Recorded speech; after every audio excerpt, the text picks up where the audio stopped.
Alright, so I haven't filmed a vlog in a couple days. I am in the observational room. There are people all over and I feel very self-conscious. I don't know if you can hear me.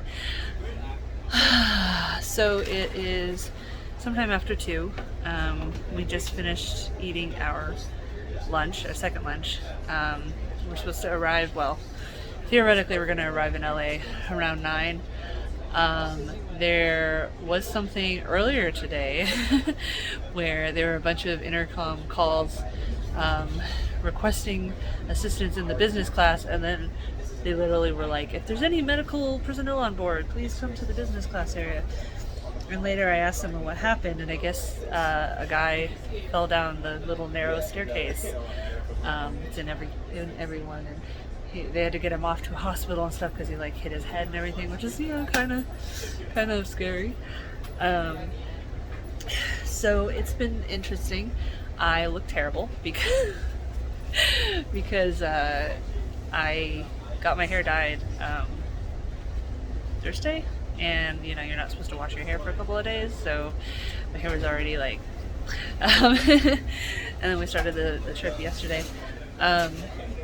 We're in California. We've been in California for a while, and it's definitely a trip going from Portland, where it won't stop raining, to California, where there's yet another drought going on.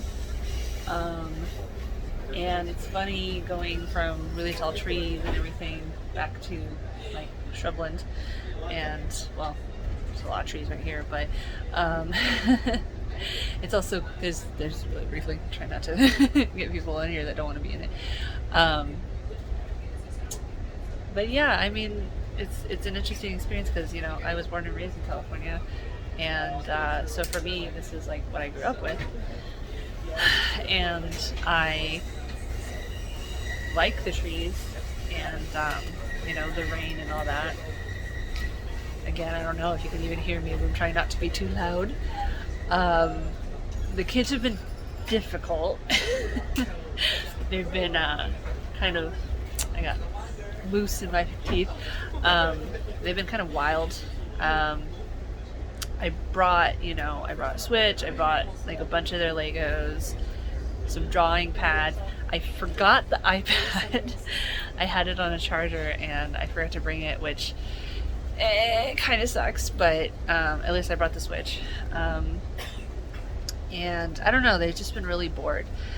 And the cars, you have to walk.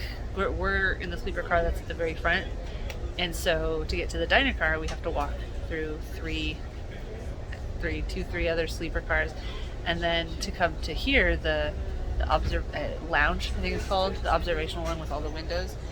You have to go through the dining car and then the coach, where everyone looks very sad, and finally come here, and it's kind of hard to find a seat here. We've been coming back and forth between here and the room, again, kind of just trying to keep the kids occupied.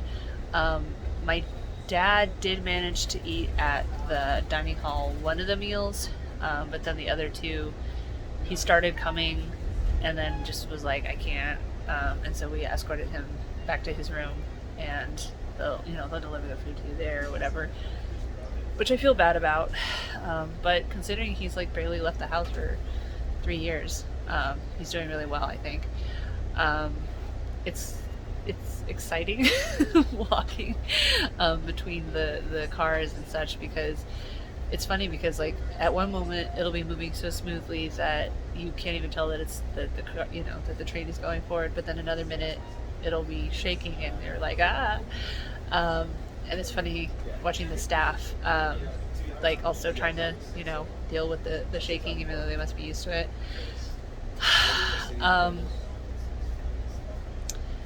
I get the feeling that AMTRAK doesn't take very good care of their employees, because there's a lot of like stress and short-temperedness among some of the staff, but then other staff is really nice. And whenever I'm dealing with someone who's like that, and I mean it's like customer service people on the phone and everything like that, I try to keep in mind that there's who knows what's going on in that person's life beyond them just dealing with you.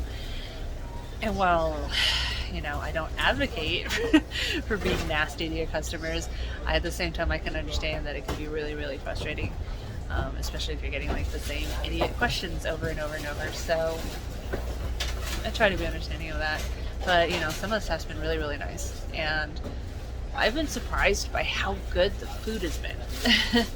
Because we splurged and got sleepers, mostly because, my dad and the kids or whatever, like we wouldn't survive on coach.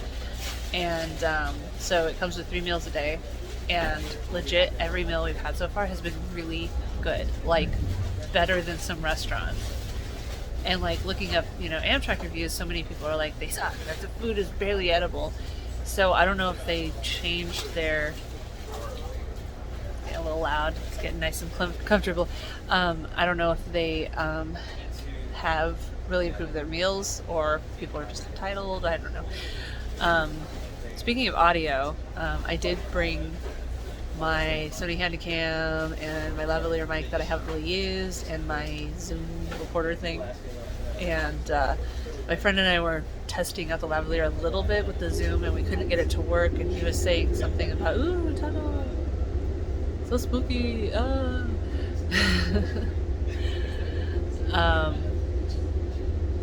kind of awkward to talk in the total darkness, but the wind sounds like someone screaming. It's kind of funny. What was I talking about? Anyway, so we were testing out a lavalier mic, and we couldn't get it working. And he was saying something about like, oh, it's probably supposed to be an it either is or isn't an omnidirectional, so it doesn't work with the Zoom. So he was suggesting I look for an adapter that might work, but I didn't have time to do it before we left. So. But they still have a week and a half before VidCon. I'll just be down in California instead of here. And I don't know, I feel like there's probably electronic stores in California. I'm not sure. Speaking of sarcasm, so because of the kids being so disruptive, I haven't had as much opportunity to like talk to other random people here. But I've talked to a couple. There was one guy I was talking to briefly yesterday that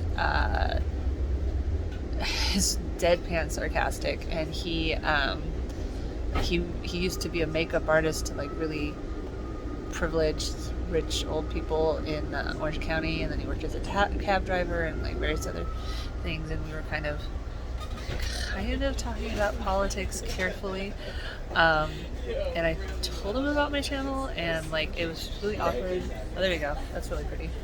See, I think it's pretty. My dad's always like, oh, California's so brown and dead. Like, I mean, it can still be beautiful. It doesn't have to be green to be pretty as far as nature goes. Another tunnel. It's funny because there's been like no tunnels for a long time, and now we just hit 2. Interesting. I don't know how far south we are yet, but I know that it's like another 4 hours before we're supposed to hit LA, so I don't know, Central California? I don't know. Anyway, so I met this really deadpan guy, and he expressed interest in playing some kind of game on the Switch, because I brought my Switch as well, my OLED, and I brought, Smash Bros. And Mario Party and stuff like that. Look at that.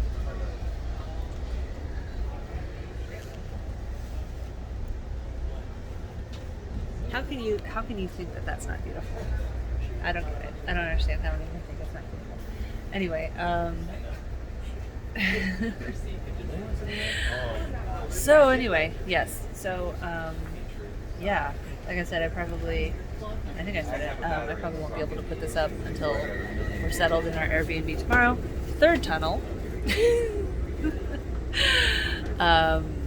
Hopefully, they have decent Wi-Fi. There is not Wi-Fi on here.